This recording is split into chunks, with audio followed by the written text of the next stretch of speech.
स्वागत है। मेरे सामने Vivo V50 है और मैं इसका अनबॉक्सिंग करूंगा, साथ ही डिवाइस और इसकी स्पेसिफिकेशंस पर एक त्वरित नज़र डालूंगा।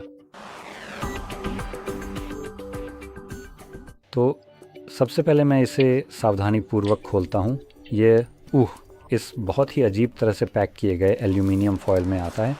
तो इससे मुझे लगभग ऐसा लगता है जैसे इसे किसी ने अपने घर पर ही अपने हाथों से दोबारा पैक किया हो। देखते हैं कि क्या फ़ोन खुद नया लगता है। और यहाँ हमें कागज़ात, टाइप ए से टाइप सी चार्जिंग केबल और एक केस मिलता है, एक ग्रे रंग का, या ग्रे नहीं बल्कि काले रंग का मैट फिनिश वाला, काफ़ी अच्छा है। तो मैं इसे वापस इसमें डाल देता हूँ और फिर खुद फ़ोन को देखता हूँ।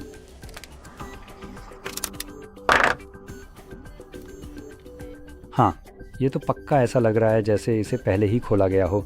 मुझे पूरा यकीन है कि नया फ़ोन ऐसा नहीं दिखता।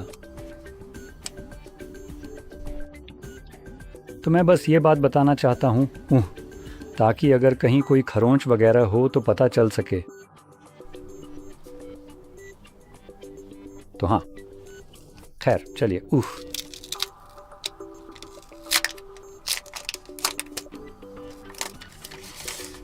और वहाँ डिस्प्ले पर एक विस्तृत नज़र डालते हैं जो कि बिल्कुल साफ़ सुथरा और बेदाग लग रहा है। तो यह निश्चित रूप से एक बहुत ही अच्छी और संतोषजनक बात है।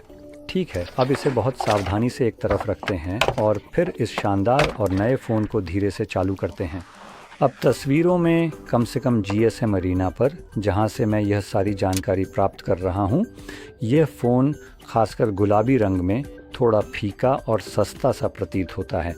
लेकिन मेरे पास जो यह विशेष वर्षन है, ये वाकई में काफ़ी अच्छा और आकर्षक दिखता है। मुझे इसका डिज़ाइन पसंद है। ये अलग है, फ़ोन पतला है, इसकी बैक प्लास्टिक की है, लेकिन ये हाथ में काफ़ी अच्छा लगता है और ये पूरी तरह से गोलाई लिए हुए है। तो जब आप इसे पकड़ते हैं तो ये अच्छा महसूस होता है। तो कम से कम दिखने में ये वाकई एक अच्छा डिवाइस लगता है। अब चलिए स्पेसिफिकेशंस में चलते हैं और डिस्प्ले से शुरू करते हैं, जो कि 6.7 इंच की डिस्प्ले है, जिसमें 1080 बाय 20 या 92 पिक्सल्स का रेजोल्यूशन है। और अगर मैं सही से देखूं तो यह 338 पिक्सल्स प्रति इंच की एमोलेड डिस्प्ले है, HDR10+ certified, 120 hertz refresh rate के साथ, और इसकी पीक ब्राइटनेस ज़बरदस्त 4500 निट्स है। तो ये काफ़ी ज़्यादा ब्राइट हो सकता है।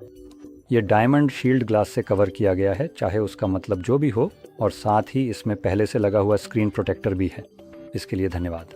अब अगर हम इसे पलटकर पीछे देखें तो हमारे पास ड्यूल कैमरा सेटअप जैसा कुछ दिखता है, और असल में दोनों कैमरे इस्तेमाल करने लायक लगते हैं।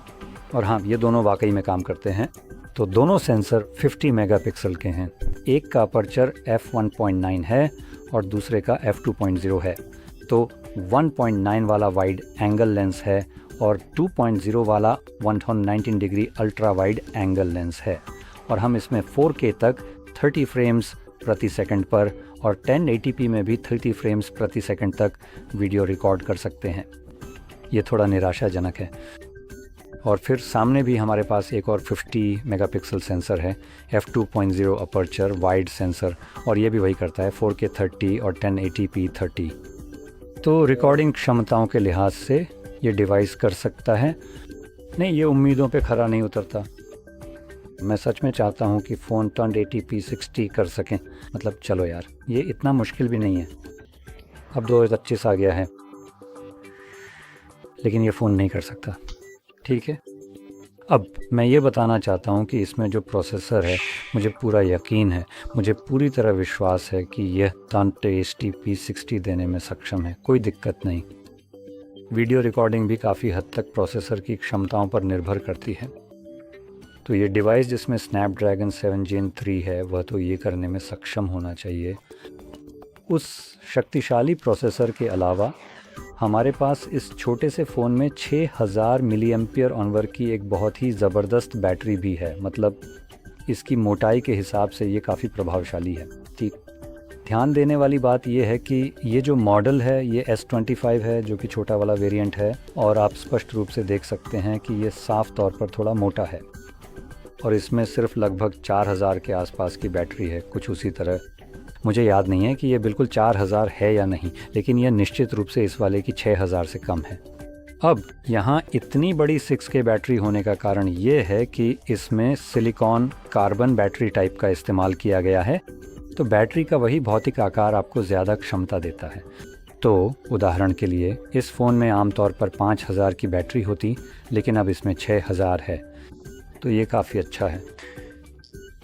और हम इसे 90 वोल्ट की काफ़ी सम्मानजनक स्पीड से चार्ज भी कर सकते हैं। ये जाहिर है कि चार्जर और केबल के साथ ही संभव है, लेकिन हमारे पास सिर्फ केबल है, हमें चार्जर नहीं दिया गया है, तो आपको एक ख़रीदना पड़ेगा। अब फ़ोन खुद एंट्री प्राइस पर 828 गीगाबाइट स्टोरेज और 8 गीगाबाइट रैम के साथ आता है, जिसे UFS 2.2 स्टोरेज टाइप द्वारा संचालित किया गया है।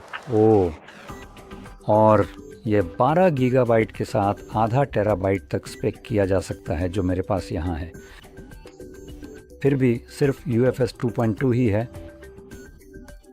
और ये कहा जाए तो इस डिवाइस की बेस एंट्री आपको लगभग 600 यूरो में पड़ेगी, और इसमें कोई शक नहीं है कि यह बिल्कुल भी सही नहीं है।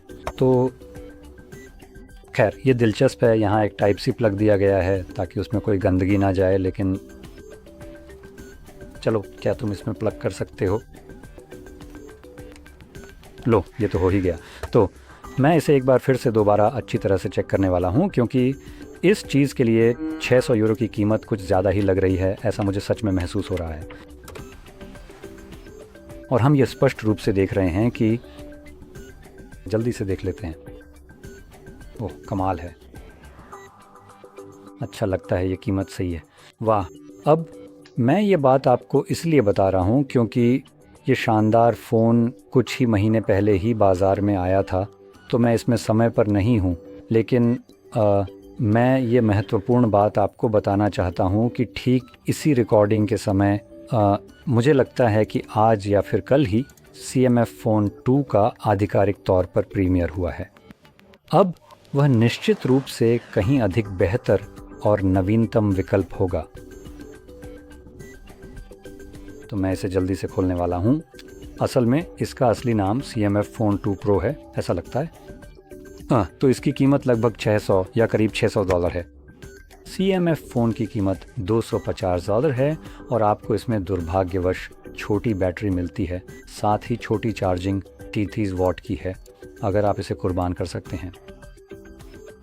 आपको इसमें डबल 50 मेगापिक्सल सेंसर भी मिलते हैं, वाइड और टेलीफोटो, और 8 मेगापिक्सल का अल्ट्रा वाइड भी मिलता है।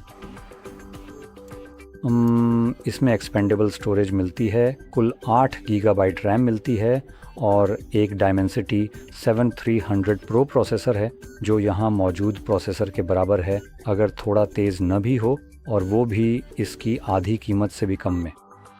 तो अगर आपको यह फ़ोन लेने की ज़रूरत नहीं है, तो इससे बेहतर विकल्प मौजूद हैं जो आपके बजट पर कम असर डालेंगे और लगभग वही अनुभव देंगे। तो मैं आपको ज़रूर सलाह दूंगा कि, जैसा मैंने कहा, CMF फ़ोन 2 Pro जैसे किसी फ़ोन को देखें, क्योंकि यह भी एक नया लॉन्च हुआ फ़ोन है, लेकिन ये पहले ही लगभग बजट कीमत में मिड रेंज फ़ोन की कैटेगरी में नया किंग बन चुका है। और ऐसा लगता है कि ज़्यादातर कंपनियां इस तरह की कीमत के साथ मुकाबला भी नहीं कर पा रही हैं। अब इसकी बनावट थोड़ी सस्ती होगी क्योंकि ये प्लास्टिक से बना है, लेकिन इसके अलावा ये उन चीज़ों में ज़्यादा समझौता नहीं करता जो मेरे हिसाब से मायने रखती हैं, जैसे कि डिस्प्ले, स्पीड और सामान्य प्रदर्शन। इन सभी पहलुओं में यह अच्छा प्रदर्शन करता है, और वह भी इस कीमत के आधे से भी कम में।